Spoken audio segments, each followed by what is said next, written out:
Ibadallah, Allah subhanahu wa ta'ala di akhir surat Al-Jumu'ah memberikan suatu peringatan melalui peristiwa yang terjadi di saat Nabi SAW masih hidup. Suatu pelajaran dari kenyataan teruntuk bagi kita umat Nabi Muhammad SAW. Para sahabat ketika mendengarkan ayat ini mengambilnya dan memegang teguh, sehingga akhirnya mereka selamat dalam perjalanan hidup di dunia ini. Dan bagi kita yang datang kemudian, kalau menyadari betapa pentingnya apa yang terkandung di dalam ayat ini, tentu kita tidak akan menempuh jalan selain dari jalan yang telah ditempuh oleh para sahabat Nabi SAW.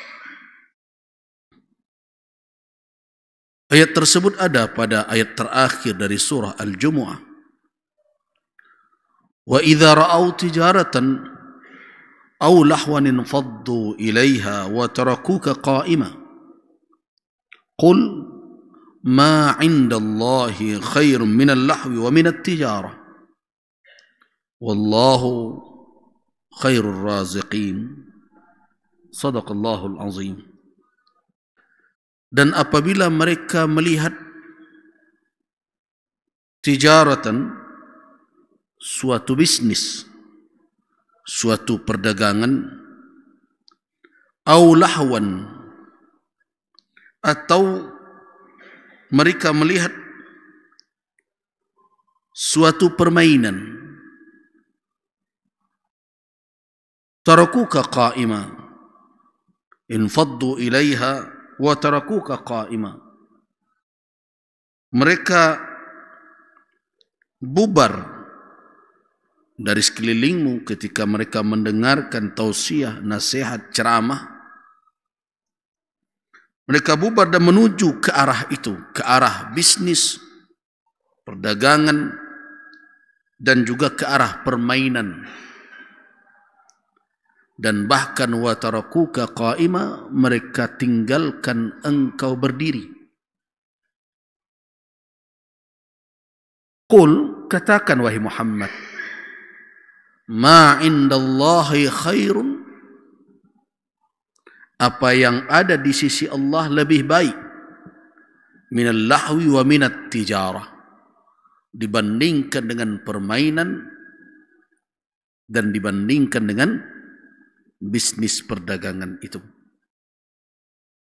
Wallahu khairur raziqin, dan Allah lah sebaik-baik pemberi rezeki. Dalam ayat ini, kalau kita renungkan dan kemudian kita kaitkan dengan kondisi kekinian bangsa kita dan negeri kita, termasuk diri kita yang ada di dalamnya, betul-betul menjadi petunjuk berharga bagaimana bisnis perdagangan. Yang kedua adalah permainan, hobi dan berbagai macam. Dua perkara ini hari ini menjadi suatu godaan berat untuk kita bisa bertahan, bisa istiqamah, untuk tetap berpegang teguh kepada nasihat ulama, kepada petunjuk syariat. Apa yang membuat orang membelakang kepada ulama? Apa yang membuat orang tidak peduli dengan nasihat yang disampaikan? Bahkan apa yang membuat orang terhalang untuk hadir di majlis-majlis di situ mereka bisa mendapatkan petunjuk kehidupan? Dua hal ini. Cobalah renungkan wahai kaum muslimin. Bukankah dua perkara ini yang menghambat orang untuk hadir di majlis ilmu mendengarkan tausiah dan nasihat? Bukankah dua perkara ini yang membuat orang setelah mendengarkan nasihat, bahkan sedang mendengarkan nasihat, berpaling hatinya dari nasihat tersebut? Pertama adalah bisnis, yang kedua adalah lahwun, permainan, hobi, kesenangan, kesukaan.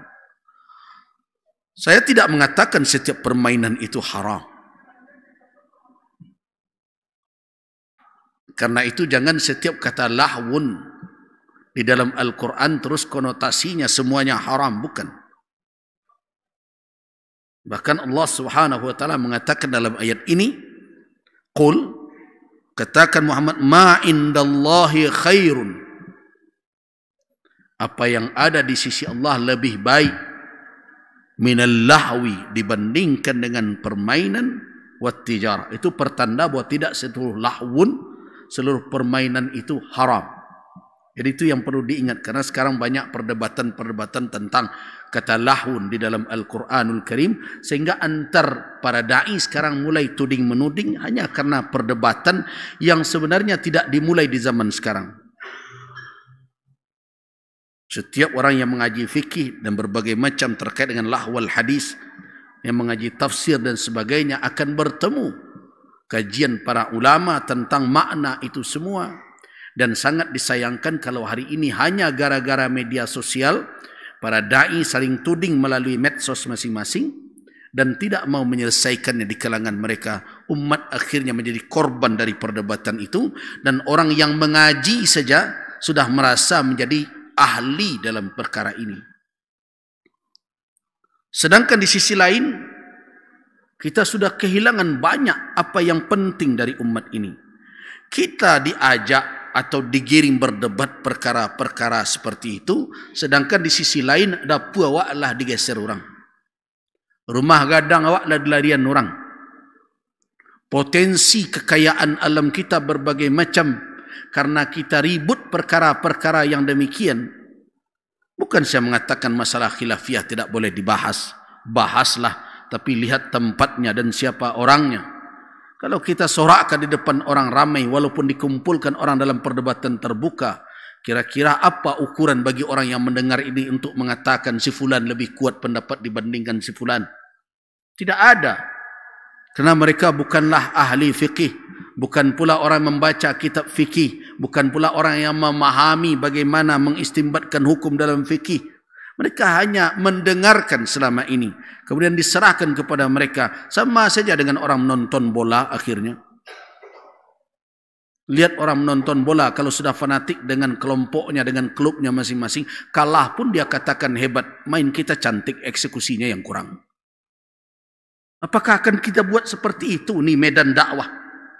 Bertengkar dengan cara seperti itu melalui media sosial berbagai macam, kemudian tidak pernah ada penyelesaian, dan umat saling caci maki dan berani satu sama lain dengan ulamanya, dengan ustadznya, yang belum tentu keilmuannya sebanding dengan ustadz yang dia kritiknya, tapi karena tidak seperti itu, kita buka pintu dengan itu. Saya mengharap berbagai perbedaan pandangan, kalau itu mansya'ul khilaf, itu adalah dalil. Sumber dari perbedaan pendapat itu bukan hawa nafsu, tetapi adalah dalil itu sendiri. Dan para ulama akan tahu tingkat keberadaan dalil itu dari sisi wuduhnya, kejelasannya, kekuatannya, ada di dalam kajian ilmu yang seperti itu.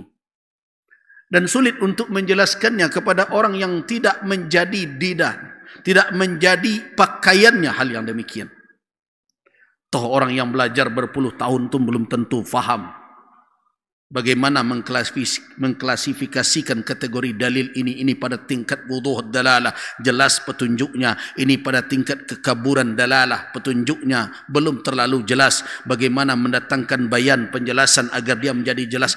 Itu bukan pekerjaan yang sederhana. Ulama menghabiskan umur berpuluh tahun belum tentu mengerti bagaimana cara mengistimbatkan hukum, mempergunakan kawaid istimbat seperti itu.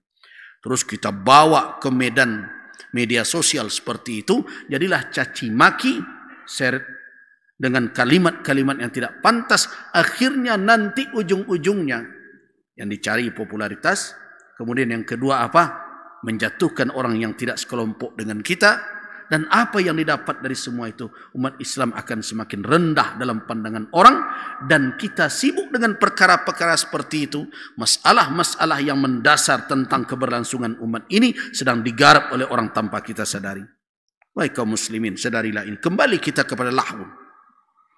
Kata Allah subhanahu wa ta'ala, Qul ma indallahi khairum minal lahwi wat tijar. Apa yang ada di sisi Allah lebih baik dibandingkan dengan permainan dan tijarah. Berarti apa maknanya? Bukan tijarah haram. Bisnis tidak haram. Permainan tidak semuanya haram. Walaupun ada permainan yang haram, jelas. Tetapi Allah katakan, Ma indallah. Apa di sisi Allah khairun. Lebih baik. Artinya apa?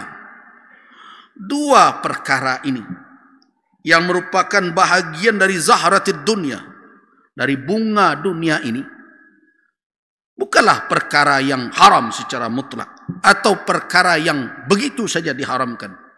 Tidak. Bisnis dijalani oleh Nabi, dijalani oleh para sahabat, dilakukan oleh kaum muslimin. Begitu juga lahun, bukan seluruhnya haram. Bahkan Nabi SAW ketika ada yang berpesta, ya Muawwaz, kemudian Nabi katakan, coba lihat ada tidak permainan yang bisa dijadikan sebagai hiburan. Karena orang-orang Ansar suka hal yang demikian. Tetapi tentu dalam batasan-batasan yang tidak membuat seseorang melakukan perbuatan yang bertentangan dengan syariat. Tetapi yang diingatkan oleh ayat ini, betapapun kamu dibolehkan untuk melangkah ke ranah bisnis, dibolehkan untuk hadir dalam masalah-masalah lahun dalam batasan tertentu, ingat, yang terbaik adalah apa yang ada di sisi Allah. Ada dua setidaknya peringatan berharga. Yang pertama adalah dua perkara ini menjadi apa? Menjadi godaan berat yang harus dihadapi oleh setiap insan di dalam kehidupan ini, yang akan bisa melalaikan dia dari peringatan Allah, yang membuat dia terjauh dari orang-orang yang bisa memberikan nasihat kepadanya. Bahkan Nabi sendiri pun pernah ditinggalkan karena alasan apa? Alasan bisnis dan permainan. Wa tarakuka qa'ima. Nah, mereka tinggalkan engkau berdiri.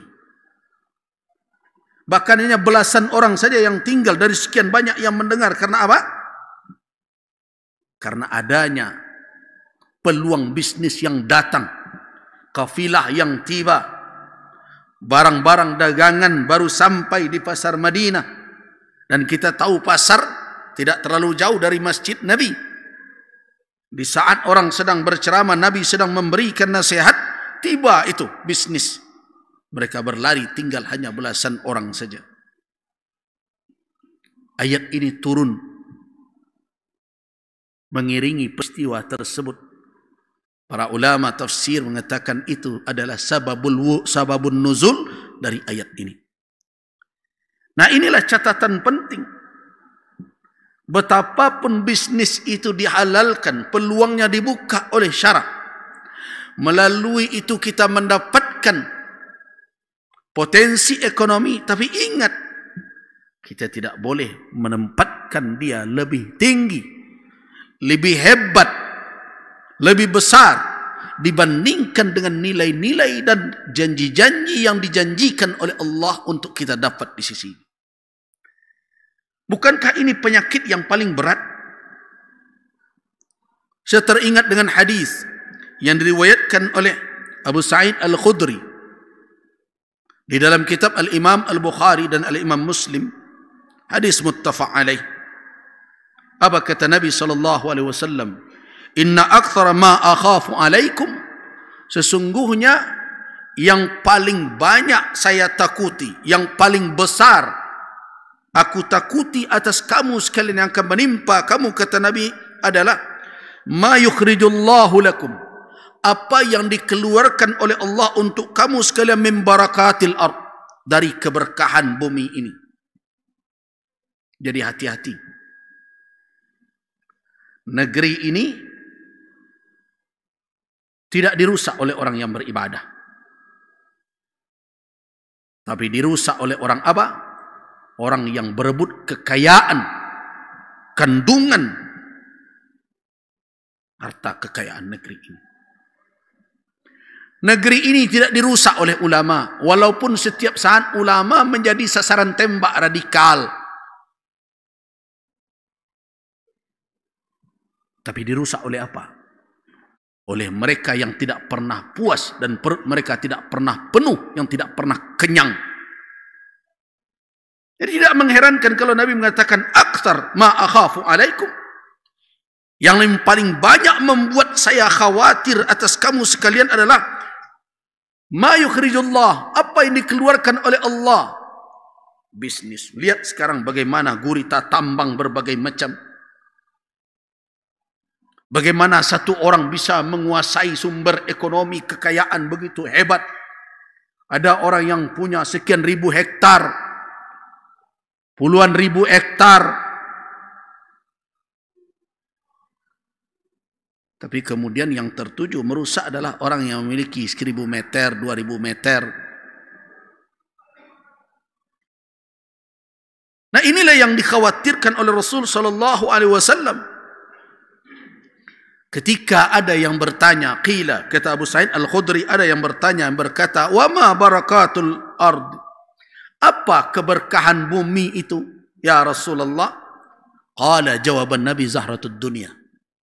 Kemegahan dunia ini. Kekayaan yang diperoleh dengan berbagai macam jalur-jalur untuk menghimpun harta benda kekayaan itu. Nah, ada seseorang bertanya lagi kepada Rasul sallallahu alaihi wasallam, faqala lahu rajulun, hal ya'til khair bisyarr? Apakah kebaikan bisa mendatangkan keburukan ya Rasulullah? Dia pandang bahwa bumi ini ciptaan Allah, Allah yang mengeluarkan kekayaan dari dalamnya, Allah yang menganugerahkan kekayaan kepada orang-orang itu. Apakah kebaikan itu bisa mendatangkan kejahatan dan keburukan? Satu pertanyaan yang lahir dari orang yang betul-betul ingin tahu. Sehingga kata Abu Sa'id, kami memujinya. Ini orang pintar sekali bertanya, cerdas sekali. Ketika pertanyaan itu muncul, fasamatan Nabi. Nabi terdiam. Dan tampak kami melihat beliau menghapus tetesan keringat dari kening beliau. Dan kami yakin pada waktu itu Nabi sedang dituntun oleh Allah dengan wahyu. Karena kalau Nabi SAW menerima wahyu, beliau karena beratnya beban menerima wahyu itu sampai berkeringat walaupun dalam cuaca yang sangat dingin sekalipun. Nah, setelah itu, setelah beliau diam dan berkeringat, kemudian beliau usap keringat beliau hapus dari kening beliau berkata, aina sa'il? Mana yang bertanya tadi? Kata Nabi. Ana. Orang itu berkata, qala ana, saya ya Rasulullah. Nah, itulah kami memuji orang ini. Pertanyaannya mendapatkan jawaban langsung dari Rasul, wahyu dari Allah Subhanahu wa taala. Apa kata Nabi? La ya'til khairu illa bil khair. Ingat, kebaikan yang murni tidak ada mendatangkan melainkan kebaikan juga. Itu yang perlu digarisbawahi. Ini yang sering saya katakan, nilai. Bagaimana kita melihat sesuatu, ada ukuran. Kalau murni itu kebaikan, tidak akan mendatangkan melainkan yang baik. Karena itu kalau kita yakin al-Islamu khairun, Islam itu baik dan murni kebaikan, tidak akan mendatangkan melainkan hanya baik pula. Jadi kalau ada orang di dalam Islam yang tidak baik, bukan Islamnya yang mendorong dia untuk berbuat tidak baik, tapi orang itu yang keliru langkah dalam mengambil petunjuk dalam syariat. Jadi kata Nabi, al-khair la ya'ti illa bil khair. Kebaikan tidak mendatangkan melainkan yang baik pula. Namun persoalan ini bukan hanya baik semata. Nah, Inna hadzal mal, sesungguhnya harta kekayaan ini, al-mal, harta kekayaan, khadiratun hulwah. Artinya apa? Harta ini tidak total seluruhnya baik. Karena cara mendapatkannya juga bermacam-macam. Dari mana dia peroleh? Bagaimana cara dia mendapat? Ada dengan merampas, ada dengan berjual beli dengan cara yang benar. Tapi yang jelas Nabi katakan dia adalah khadiratun hulwah. Dia adalah bagaikan rumput hijau yang segar, manis terasa oleh binatang ternak. Wa inna kulla ma ambata ar-rabi'u yaqtul habatan aw yulim. Ingat, apa saja yang ditumbuhkan oleh musim semi, tumbuhan-tumbuhan yang segar itu berhati-hati. Jadi harta ini kalau diperoleh, tidak semuanya mendatangkan kebaikan. Seperti dedaunan, rerumputan yang tumbuh karena musim semi tiba, menjadi hijau dan segar. Ingat, bisa juga membunuh. Walaupun dia terlihat hijau, segar, enak, dilahap oleh binatang, lihat binatang yang makan. Kalau dia makan, tidak pernah kenyang, sehabis-habisnya karena lezat, maka makanan itu akan membunuh binatang yang memakannya. Tetapi kata Nabi, illa akilatul khadra, kecuali kalau ada binatang yang memakan rerumputan hijau. Sampai kapan? Bagaimana caranya? Kalau sudah penuh perutnya, ketika matahari sudah mulai tenggelam, dia istirahat makan. Kemudian dia mamah kembali makanan itu. Selanjutnya esok pagi dia keluarkan menjadi kotorannya, dia kosongkan perutnya, kemudian dia makan lagi. Nah, kalau yang seperti ini, baru dia akan selamat. Artinya apa? Orang yang dengan harta ini ada batas puasnya. Dia bisa melihat harta itu dalam batas kebutuhannya, untuk kemaslahatannya, dan bisa menahan dirinya, tidak memperturutkan seluruh syahwatnya sehingga tidak pernah kenyang. Orang ini selamat dengan hartanya. Tetapi kalau ada orang yakul wala yashba'u, seperti hewan makan tidak pernah kenyang-kenyang, maka isi perutnya itu akan membunuhnya.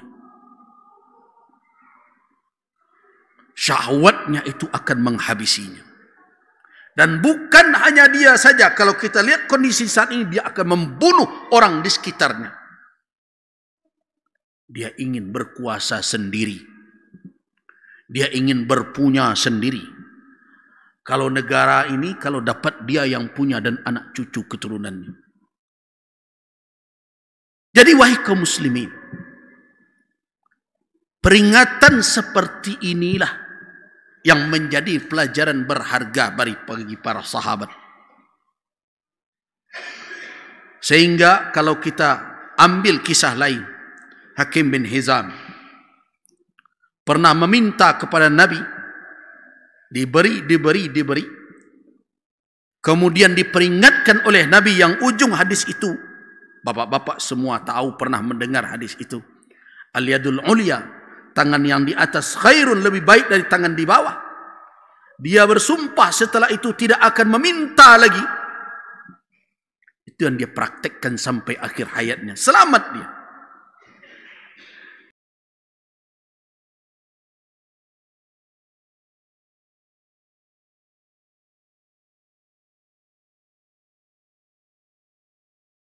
Jadi kalau kita mau cari tahu di dalam perjalanan umat ini, dengan apa dahulu para sahabat tabi'in di era keemasan Islam mereka berjaya karena mereka mengambil peringatan tentang dunia, tentang segala yang menggoda, yang memalingkan mereka dari taujihat, dari arahan Nabi, arahan para ulama. Apa itu? Dua perkara tadi. Bisnis mereka bukan memperturutkan syahwat yang tidak pernah kenyang, tetapi untuk meningkatkan potensi umat agar memiliki wibawa di tengah kehidupan dunia. Permainan mereka bukan bahagian untuk melalaikan mereka dari ketentuan, dari kewajiban-kewajiban syariat. Pelajaran inilah yang mesti kita hadirkan saat ini, wahai kaum muslimin. Kalau kita ingin selamat di dalam kehidupan berbangsa, bernegara, bermasyarakat, jangan dahulukan dua perkara itu dibandingkan dengan apa yang dititipkan oleh Rasul kepada kita semua. Mari kita istiqamah untuk senantiasa mendengarkan taujihat Qur'aniyah, arahan Al-Quran dan sunnah Nabi, petunjuk dan nasihat para ulama, agar kita bisa tetap berjalan di dalam naungan cahaya yang diturunkan oleh Allah Subhanahu wa ta'ala.